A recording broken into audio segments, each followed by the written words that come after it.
আপনি যখন কোনো রাস্তায় একা চলতে যাবেন তখন দেখবেন আপনাকে হাজার রকমের বাধা আপনাকে পেরিয়ে আসতে হবে। তখন আপনি কাছের মানুষ বলেন, দূরের মানুষ বলেন, কাউকেই কিন্তু আপনি পাবেন না। বা এমনও হয় যখন আপনি নতুন একটি কাজ শুরু করেছেন তখন দেখবেন হাজার দিক থেকে হাজার বাধা আসে। আসসালামু আলাইকুম, কেমন আছেন আপনারা সবাই? আশা করছি আপনারা সবাই ভালো আছেন, সুস্থ আছেন। আলহামদুলিল্লাহ, আমিও আমার পরিবার নিয়ে আপনাদের দোয়া এবং আল্লাহ তাআলার অশেষ রহমতে ভালো আছি। নতুন দিনে নতুন একটা ব্লগ ভিডিও নিয়ে আপনাদের সামনে হাজির হয়ে গেলাম। সকালে ঘুম থেকে উঠে দেখি অনেক সুন্দর রোদ। রোদ তো ঠিক আছে, কিন্তু গরমটাও অনেক বেশি পড়েছে। যেমন রোদটা দিচ্ছে ঠিক তেমনি যদি শীতের সময় রোদটা দিত তাহলে আমার কাছে মনে হয় অনেক বেশি কাজে লাগতো। কিন্তু শীতের সময় তো এরকম রোদটা পাওয়া যায় না। আর গরমের সময় তীব্র গরম, মনে হয় একদম হাঁপিয়ে গেছি, কোনো কিছুই ভালো লাগতেছে না। ঘরের মধ্যেও এক আজব গরম। আমরা এসেছিলাম এই গরমের মধ্যে একটু শান্তির পরশ নিতে বিচে। তো দেখলাম যে না, সমুদ্রের পাড়ে যখন এসেছি এত সুন্দর বাতাস ছিল, কি বলবো, মন চাইছিল না এইখান থেকে উঠি। গিয়েছিলাম অন্য একটা জায়গায় খানিকটা দূর, তবে পরিবেশ পরিস্থিতি আমার কাছে অনেক বেশি ভালো লেগেছে। চারিদিকে অনেক বড় বড় পাহাড়, পাহাড়ের কাছ ঘেঁষে এত সুন্দর একটা সমুদ্র, কি বলবো। আর যে জায়গায় গিয়েছিলাম সেই জায়গার পাথরের পরিমাণটাও বেশি। আর পাথরের মধ্যে হাঁটতে মোটামুটি সবারই একটু কষ্ট হয়, কিন্তু আমার এত বেশি পরিমাণ ভালো লেগেছে, কি বলবো। একটা শান্তির পরশ আমি পেয়েছি। চারিদিকে এত বাতাস আর সমুদ্রের অনেক বড় বড় গর্জন, সেই সাথে অনেক বাতাসও ছিল। মনটা একদম শীতল হয়ে গেছে। সেই যে কবে পাথর দিয়ে খেলেছিলাম আমার ঠিক মনেও নেই, কিন্তু যখন আমি সমুদ্রের পাড়ে গেলাম তখন পানির সাথে খেলা করতেছিলাম। এত বড় বড় গর্জন আর এত বড় বড় ঢেউ আসছিল, কি বলবো। অনেক দিন হয় ছোট বাচ্চাদের সাথে খেলা করা হয় না, সময় এখন থাকে না। যাই হোক, একটু খেলা করলাম। আর এই যে ছোট ছোট পাথরগুলো দেখছেন, কোনো জায়গায় দেখা যায় বালির পরিমাণটা বেশি, আবার কোনো জায়গায় দেখা যায় পাথরের পরিমাণটা বেশি। কিন্তু খালি পায়ে এই পাথরের মধ্যে হাঁটতে বেশ অনেকটাই কষ্ট লাগে, তবে যারা অভ্যস্ত তাদের তো কোনো সমস্যা নেই। আমার এই ভিডিওটা হচ্ছে পরের দিনের, এটা পরের দিন দুপুরের দিকে ভিডিও। আলু ছুলে রেখেছিলাম, আলু দিয়ে তরকারি রান্না করব। তো আলুর খোসাটা ফেলে না দিয়ে আমি রেখে দিয়েছি। গাছ লাগানোর ক্ষেত্রে অর্গানিক উপায়ে যদি সার বের করা যায় তাহলে আমার ক্ষেত্রে মনে হয় সেটা ভালো। অনেক সময় দেখা যায় কিনে আনা সারে অনেক সমস্যাই থাকে, গাছগুলা ভালো হয় না। এরকম ডাস্টগুলা যদি আপনি মাটির সাথে মিশিয়ে রাখেন তাহলে দেখবেন গাছের ফলনও অনেক বেশি ভালো হয় আর গাছগুলো অনেক সুন্দর থাকে। আর এই গরমের মধ্যে যে পরিমাণের গাছ আছে আমি মনে করি যে না, ভালো অবস্থানেই আছে। এদিকে বোয়াল মাছ আমি ভাজি করতেছি, আর অন্যদিকে হচ্ছে বোয়াল মাছ দিয়ে আলু দিয়ে আর শিমের বিচি দিয়ে রান্না করব। শিমের বিচি দিয়ে বোয়াল মাছ রান্না করে খেতে ভীষণ মজা লাগে। আমি এখানে পেঁয়াজ আর কাঁচা মরিচ একটু ভালো করে ভেজে নিয়েছি, তারপরে দিয়ে দিলাম কিছুটা তেজপাতা।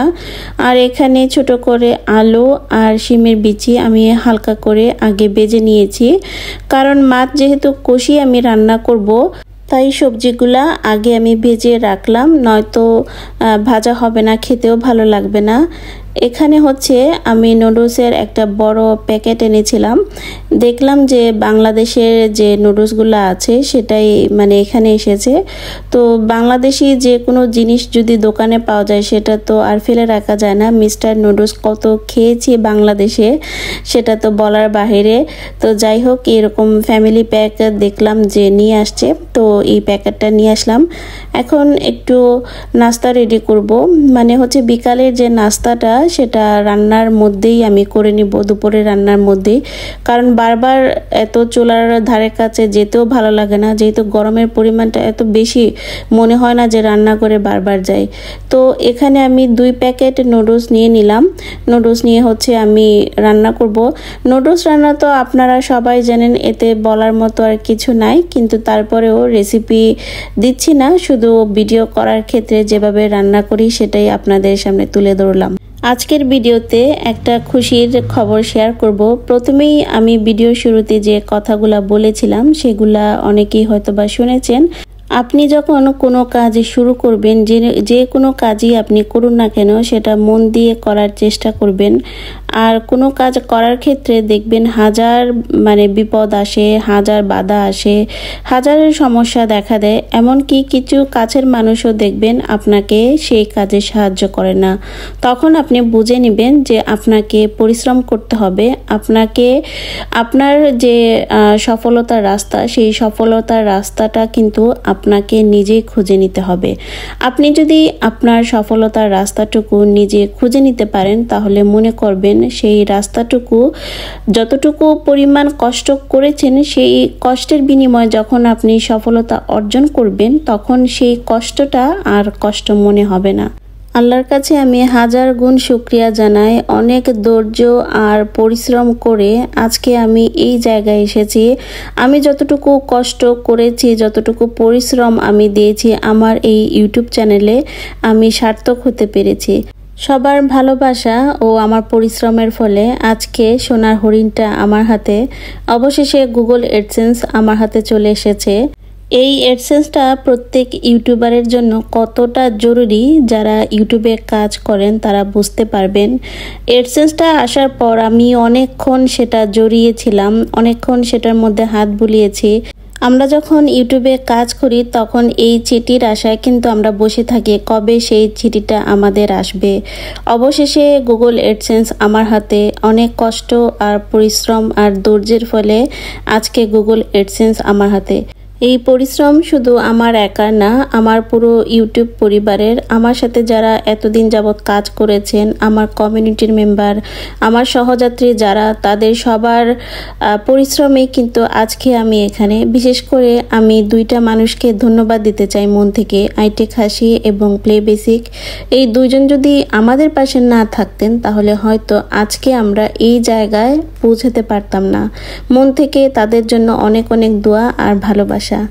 যারা এখনো অ্যাডসেন্স লেটার হাতে পান নাই বা যারা এখনো ইউটিউবে সফলতার জন্য পরিশ্রম করে যাচ্ছেন, শুধু তাদের একটাই কথা বলবো, আমি সফল হতে পেরেছি, আপনারা কেন পারবেন না?